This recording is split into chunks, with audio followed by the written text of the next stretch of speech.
Sobrang sarap talaga sa puso pag may mga napapasaya ka nga talagang tao. Eto na nga po, kahapon ay may bumisita na naman nga po sa amin. Si Onyok nga po ay isa nga po sa #1 nga pong follower ko daw po. Sobrang saya talaga at meron pa nga siyang dalang pasalubong daw para sa amin ni Musumi. Pinapasok ko na rin nga po pala sila dito nga po sa munting bahay nga po ni Mama. Syempre, para nga po magkakwentuhan din nga po kami. Eto nga pong si Onyok ay dati ko na rin nga po pala siyang nakausap nga po. At ang isa pa nga po ay gusto niya nga daw talaga akong makita sa personal. Ito nga po yung una nga pong pag-uusap nga po namin.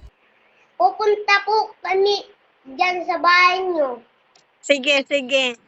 Sobrang nakakatuwa nga po at sobrang dami nga pong natutuwa sa mga vlogs ko po. Hindi ko nga po talaga akalain na sa simpleng pagbablog ko nga ay may mga matutuwa nga po sa akin. Kalimitan nga po ay mga bata nga po ang sobrang natutuwa nga po sa mga vlogs ko. Sa mga hindi nga po nakakaalam ay ang vlog ko lang nga po ay kung saan-saan at dito lang nga po sa A Day in My Life ko nga po. Basta ang importante nga po ay mahalin lang nga natin ang ginagawa natin at maging totoo nga tayo kung sino nga talaga tayo. Kung maging totoo nga tayo sa ating sarili ay mamahalin nga tayo ng mga followers natin. Bilang nagsisimula pa lang nga po sa pagbablog ay ito nga po ang nagpapataba sa amin ng puso. May mga oras na ayaw mo na nga at gusto mo nang sumuko at wala nga pong nanonood sa'yo. Pero may mga tao pa rin na mas nakaka-appreciate nga sa'yo at natutuwa nga po. At ang sabi ko nga po ay mag-picture-picture na muna kami ni Onyok. Syempre isasama din namin ito nga pong pinsan niya. Salamat din nga po pala sa parents nga po ni Onyok na sobrang supportive nga po dito sa anak nila. At syempre dahil sobrang dami nga po ng pasalubong nila ay binuksan ko na nga po para makakain din nga po sila. Sabi ko nga po ay sabay-sabay na nga po kaming kumain ito nga pong pasalubong nila. Sa hindi mo nga talaga inaasahan ay may mga darating nga talaga sa yung blessing. Sa lahat nga po ng manonood at nanonood nga po sa mga vlogs namin ay kayo nga po ang aming blessing. Malaking biyaya nga talaga kayo at isa rin nga po kayo sa nagpapasaya nga po sa amin. Dalangin ko rin nga po na sana nga po ay dumating nga talaga yung panahon na ako rin nga po ay madaming mapasayang tao. Gustong gusto ko rin nga talaga na madami nga pong mapasaya. Isa pa nga po ay gustong gusto ko nga po na may matulungan nga pong mga tao. Kaya sa simpleng panonood nyo nga po at pag-share nga po ng vlog ko ay sobrang natutuwa na nga po ako. Wala pa naman po tayo nararating sa ngayon pero dalangin ko nga po na darating tayo doon. Paulit-ulit ko rin nga po kasing sinasabi sa pagbablog nga po ay hindi nga po instant lahat. Hindi po dito agad-agad ay kikita ka nga. Pero ang isa nga po sa pinaka-importante ay natutuwa ka nga sa ginagawa mo at nag-i-enjoy ka nga. Maya-maya din nga po ay uwi na din nga po sila Onyok. Eto nga po pala yung eksena nga po nung hindi pa nga po sila nakakapunta sa amin. And guys, di kasi namin mahanap yung bahay ni Misumi.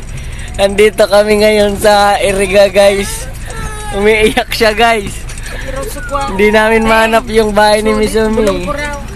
Nandito kami ngayon guys. Maghahanap kay Misumi guys. Di nga niya naka-online.